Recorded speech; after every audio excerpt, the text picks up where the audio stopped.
Ini kita membahas perbukuan duniawi. Jadi, ya jadi Katolik itu 100% Katolik ya 100% Indonesia. Ingat bahwa agama itu sendiri, agama Katolik sendiri tidak melarang kemajuan. Seperti itu ya. Ya mungkin dulu-dulunya pernah salah, pernah ini, pernah itu, tapi sudah bertobat. Kita pun juga harus bertobat, gitu ya. Nah, ini kitab Negara Kertagama dan Pararaton. Negara Kertagama ini adalah sumber primer dari Majapahit. Sementara Pararaton ini adalah sumber pendukung ya. Memang sedikit lebih lemah daripada Negara Kertagama seperti itu. Jadi ini saya belinya di toko Pak Edi alias toko ijo ya. Gak boleh sebut merek katanya. Nanti di down ya. Jadi ini kalau yang ini daripada yang di Pustaka Mega itu yang ini tuh nggak ada teks aslinya seperti itu.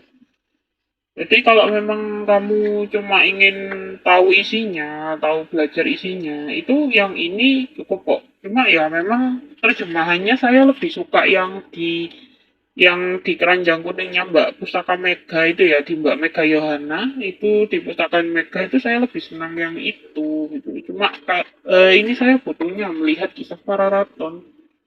Nah, itulah pentingnya guys. Jadi kalau kita mau tahu bersejarah itu pertama jangan tutup mata kita ya. Jadi buku ini tuh kita belajar sejarah itu bukan berarti kita mungkin masa lalu tidak, tapi untuk masa depan gitu ya. Jadi apa yang sudah terjadi itu pasti untuk batu loncatan kita di masa depan seperti itu. Nah, untuk kitab yang kayak Bapak Tanah Jawi sendiri, kalau saya boleh komentar ya, ya itu sendiri saya menikmati itu sebagai sastra. Walaupun memang untuk kitab-kitab yang Bapak Tanah Jawi itu banyak enggak benernya untuk sejarah Majapahit, tapi ya enggak apa-apa.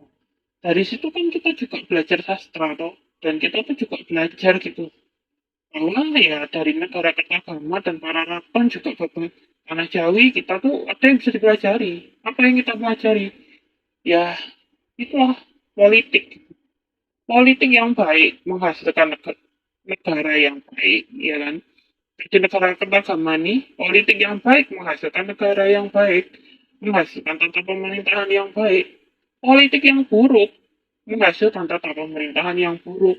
Contohnya Singasari itu dari Ken Arok. Saya bilang, loh, kok Ken Arok, Ken Arok? Eh, ya maaf ya, saya lebih suka membacanya tuh Ken Arok karena memang ya itulah tulisannya gitu loh. Jadi Ken Arok itu memulai sesuatu kan tidak dengan baik di Singosari. Memulai dari apa ya? Dari Tunggul Ametung yang menghabisi Tunggul Ametung, dia dihabisin. Akhirnya apa? Dendam itu tidak selesai dan tidak pernah sudah. Akhirnya yang rugi siapa ya? Rakyatnya. Untuk Majapahit sendiri, Majapahit pernah mencapai masa keemasan ketika apa ya? Ketika tata pemerintahan dijalankan sebaik-baiknya. Ketika politik itu betul-betul dijadikan alat untuk menyejahterakan rakyat.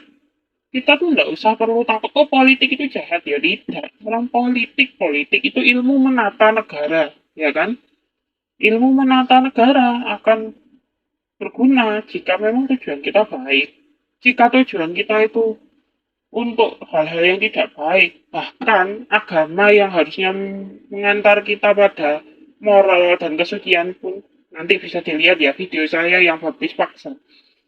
Bahkan agama yang tujuannya itu untuk memperbaiki moral manusia pun itu bisa kita buat mainan. Itu. Kita tuh manusia. Kalau mau baik, baik. Kalau mau jahat, ya jahatnya sampai setan aja insecure sama kejahatan kita. Kayak gitu. Apakah orang jahat gak bisa bertobat? Ya bisa toh.